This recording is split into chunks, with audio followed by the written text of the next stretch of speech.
So if someone has actually never seen anything that you've done before, what is the first thing you want them watching and why? I think a film like The Art of Self-Defense is important to me. I think just that type of Black comedy, which has something to say, but does it with a lot of humor.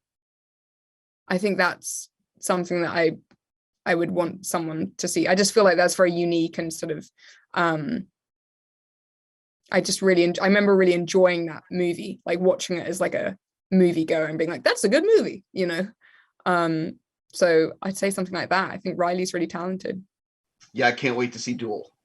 Yeah, same. It looks awesome. Looks really good. Oh, I'm all in. What is actually the most you've ever prepared for a role?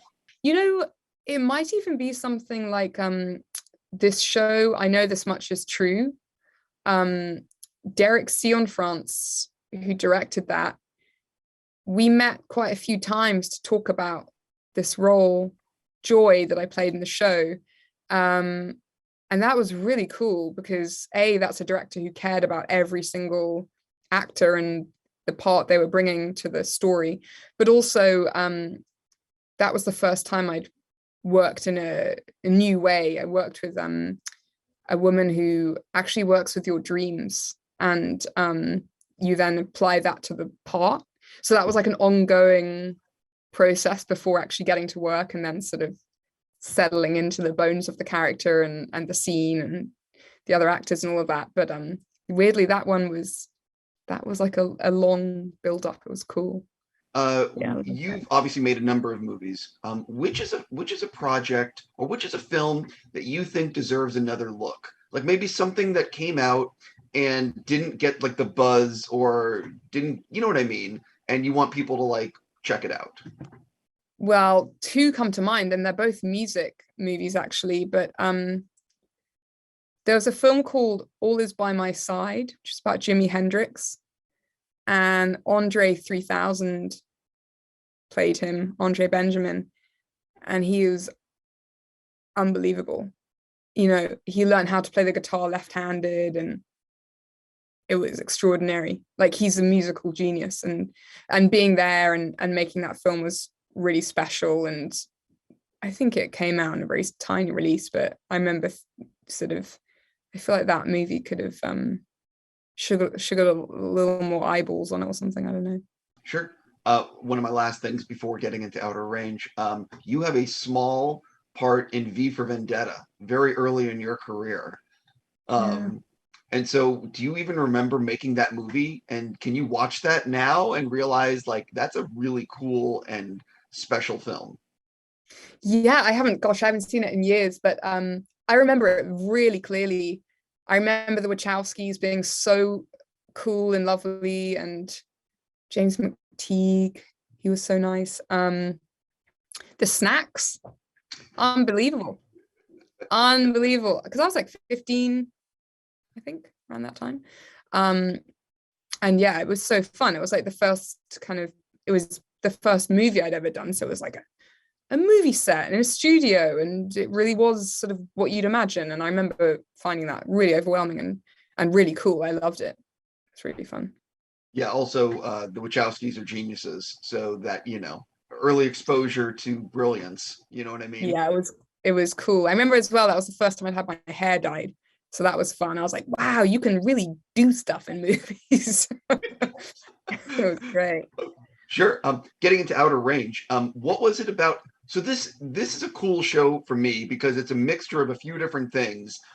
How did you actually get told about the material in terms of were you explained like a big arc and what you know what I mean, like real details, or like how much, if that makes any sense? Yeah, because you're always sent a pilot script for shows. And so I read that, and of course that was just, an eighth of the beast. But after reading that, I really enjoyed it. I spoke to Brian Watkins, the showrunner, and Zev, and they took me through sort of the idea.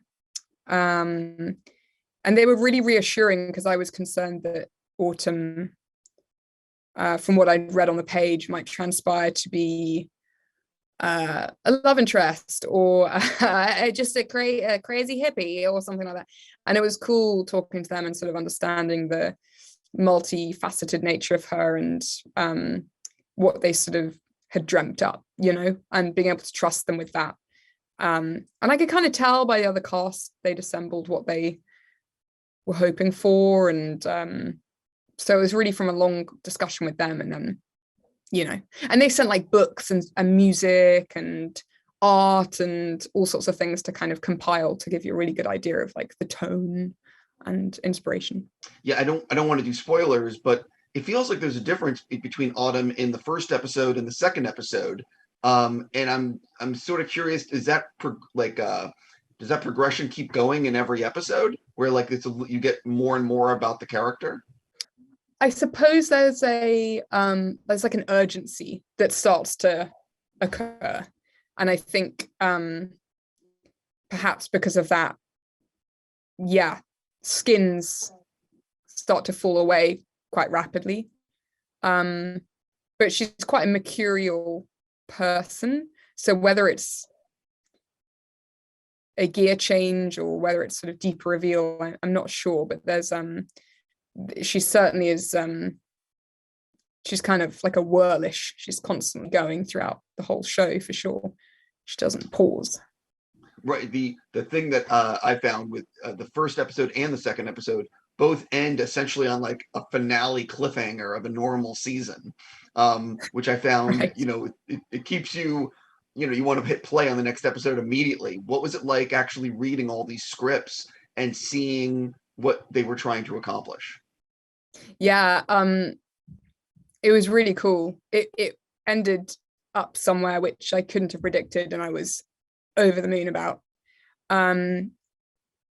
So it was just really special, and the writers they brought on as well, like playwrights and all sorts, to kind of contribute. And and with the directors too, because obviously you have different directors throughout the show and all of that. So that combination with the writing, it was really cool. It was a very special thing, if I'm honest, to be a part of something which I really loved, and loved the brains behind it.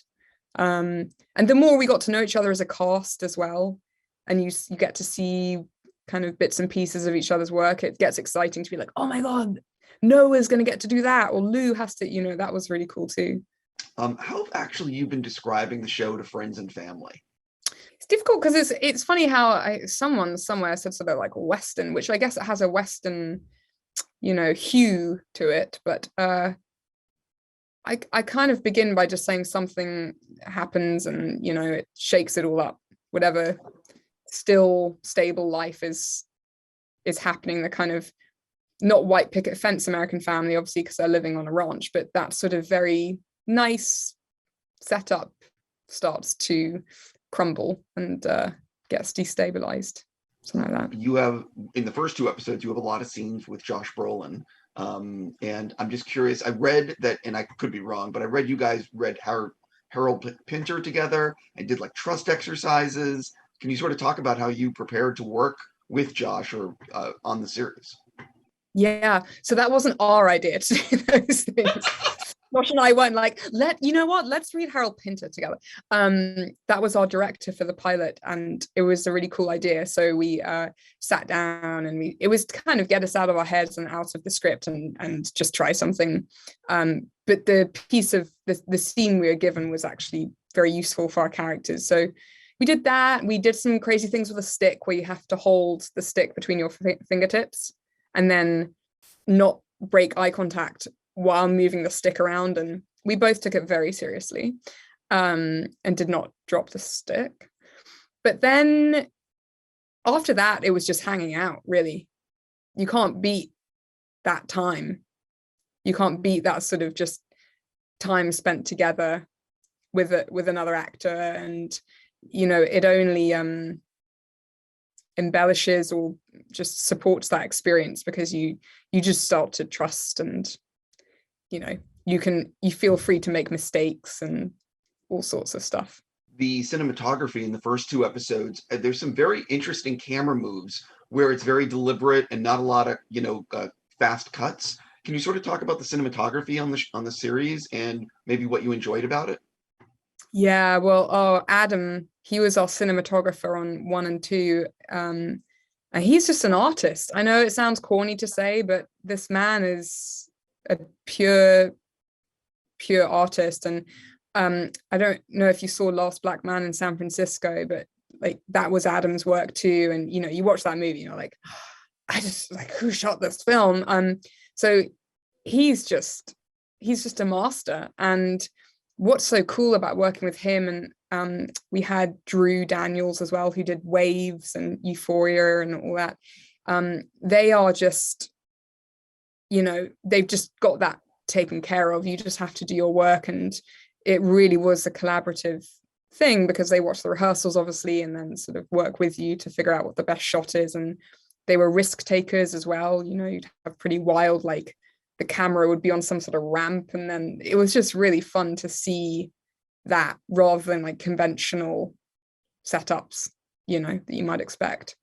Yeah, I think a lot of the audience sometimes might not realize the shots they're watching, but when they're cool shots, it changes completely what you're feeling and the atmosphere, and you know what I mean. Absolutely, yeah, like adds so much, and the way they capture the landscape, and yeah, it's all I love the zooms as well. Like there's it's just does something really absurdist and sort of it's just inherently funny when the camera zooms in. So I loved all that too. How much have you guys talked about? I know that this is mentioned as the first season. How much have you talked about like where this whole thing can go? Have you been told like, oh, we have a 3-year plan? Yeah, in terms of the show, there's been no sort of like clinical plan that's been drawn out, but there are sort of whispers that people would, you know, like to go in, and I think that's based on the last day of shooting. We sort of were all just like weeping, because we loved each other a lot. But it's you know, it's unknowable, isn't it? Sort of what happens with these types of things. Completely. I think that I was like, what the F with the second episode. I'm not going to obviously get specific, but at the end, when there is some revelations or reveals about the void, if you will, I think people are going to really enjoy that aspect. Yeah, I think there's just a it feels like the right time to have a show sort of about time, doesn't it? Uh there's something really like sinister and also reassuring about what the show is sort of asking, I think. Yeah, I wish I could talk specifics. Anyway, listen, I got to wrap there. I'm just going to say, I wish you nothing but the best and enjoy the snow in London. Thank you. It's nice to see you.